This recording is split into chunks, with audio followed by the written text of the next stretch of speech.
नमस्कार दोस्तों, आप सभी का एक बार फिर से बहुत बहुत स्वागत है हमारे चैनल स्टडी आईटीआई स्किल्स के एक और नए वीडियो में।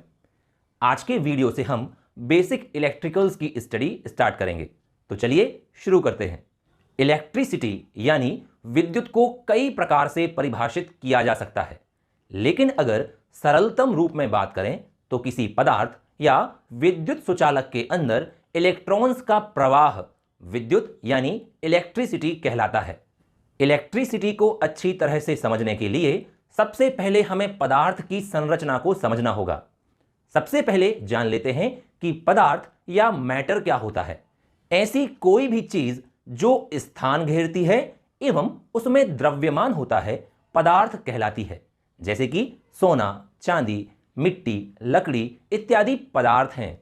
कोई भी पदार्थ मिलकर बना होता है मॉलिक्यूल्स यानी अणुओं से। अणु या मॉलिक्यूल किसी भी पदार्थ का वह सबसे छोटा कण होता है जिसमें उस पदार्थ के सारे गुण विद्यमान होते हैं। जैसे कि पानी का एक अणु हाइड्रोजन के 2 परमाणु एवं ऑक्सीजन के 1 परमाणु से मिलकर बना होता है। इसलिए पानी के अणु का सूत्र होता है H2O। यह पानी का सबसे छोटा कण है। यदि इसे हम और छोटे भागों में तोड़ेंगे तो यह हाइड्रोजन एवं ऑक्सीजन में विभक्त हो जाएगा एवं इसमें पानी के कोई भी गुण शेष नहीं रह जाएंगे। अणु मिलकर बनता है परमाणु यानी एटम से। जब अणुओं को रासायनिक रूप से विभक्त किया जाता है तो परमाणु प्राप्त होते हैं। परमाणु किसी भी तत्व का सबसे छोटा कण होता है एवं परमाणुओं के मिलने से ही अणुओं का निर्माण होता है। जैसे कि ऑक्सीजन तत्व के 2 परमाणु मिलकर ऑक्सीजन गैस के एक अणु का निर्माण करते हैं। हाइड्रोजन के 2 परमाणु एवं ऑक्सीजन का 1 परमाणु मिलकर पानी के एक अणु का निर्माण करते हैं। यदि हम परमाणु को और अन्य भागों में विभक्त करें तो हम पाते हैं कि परमाणु का निर्माण मुख्य रूप से 3 प्रकार के कणों से मिलकर होता है: न्यूट्रॉन, प्रोटॉन एवं इलेक्ट्रॉन। परमाणु के मध्य भाग को नाभिक या न्यूक्लियस कहते हैं। न्यूक्लियस के चारों ओर ऑर्बिट्स या कक्षाएं बनी होती हैं। न्यूट्रॉन उदासीन कण होते हैं जो कि परमाणु के नाभिक यानी न्यूक्लियस में रहते हैं।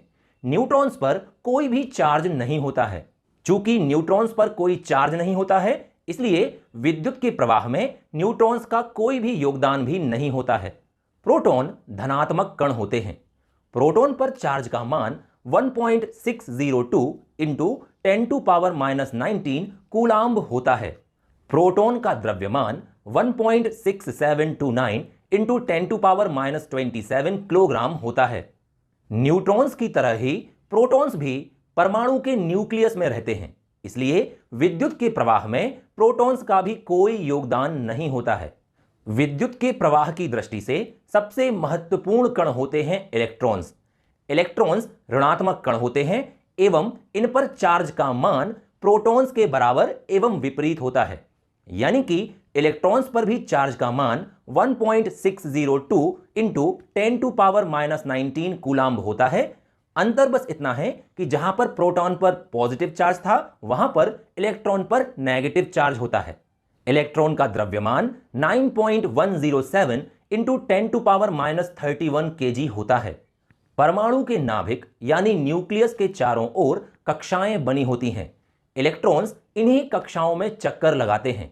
किसी भी परमाणु को निष्क्रिय यानी संतुष्ट होने के लिए इसकी बाहरी कक्षाओं में एक निश्चित मात्रा में इलेक्ट्रॉन्स होने चाहिए।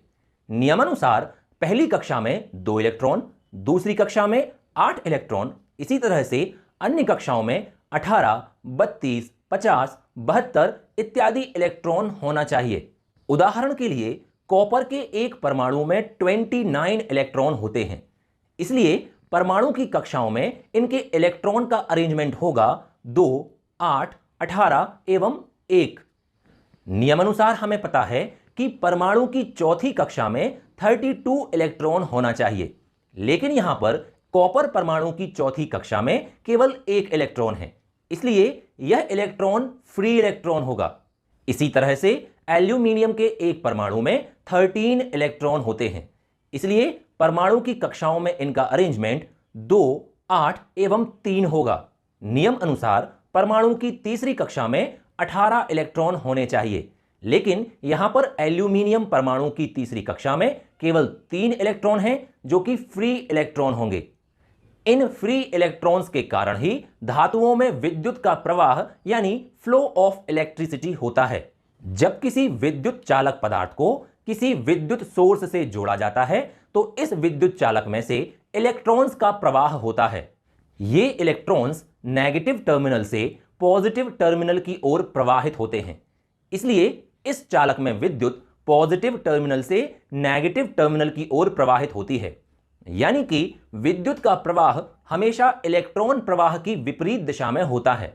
किसी भी पदार्थ में विद्युत का प्रवाह उस पदार्थ के परमाणु की सबसे बाहरी कक्षा में फ्री इलेक्ट्रॉन्स की संख्या पर निर्भर करता है। इसलिए विद्युत प्रवाह की क्षमता के आधार पर पदार्थ मुख्यतः 3 प्रकार के होते हैं: चालक पदार्थ यानी कंडक्टर, कुचालक पदार्थ यानी इंसुलेटर एवं अर्धचालक पदार्थ यानी सेमीकंडक्टर। वे पदार्थ जिनमें विद्युत का प्रवाह सरलता से हो जाता है विद्युत के चालक पदार्थ कहलाते हैं। विद्युत चालक पदार्थों के परमाणु की बाहरी कक्षा में सामान्यतः 1, 2 या 3 फ्री इलेक्ट्रॉन होते हैं। Copper, aluminium, gold, silver, lead इत्यादि विद्युत के सुचालक पदार्थ हैं। वे पदार्थ जिनमें विद्युत धारा प्रवाहित नहीं होती विद्युत के कुचालक या इंसुलेटर कहलाते हैं। रबड़, प्लास्टिक, पीवीसी, लकड़ी इत्यादि विद्युत के कुचालक पदार्थ हैं। सेमीकंडक्टर यानी अर्धचालक पदार्थों की विस्तृत स्टडी हमने हमारे पिछले वीडियोस में की हुई है। उसकी लिंक मैं इस वीडियो के डिस्क्रिप्शन बॉक्स में भी दे दूंगा। वहां से आप उन वीडियोस को देखकर अर्धचालकों के बारे में विस्तार से जान सकते हैं। अगले वीडियो में हम बेसिक इलेक्ट्रिसिटी यानी मूलभूत विद्युत से संबंधित कुछ महत्वपूर्ण टर्म्स की स्टडी करेंगे। तो आप हमारा अगला वीडियो जरूर देखिएगा। मिलते हैं अगले वीडियो में। जय हिंद।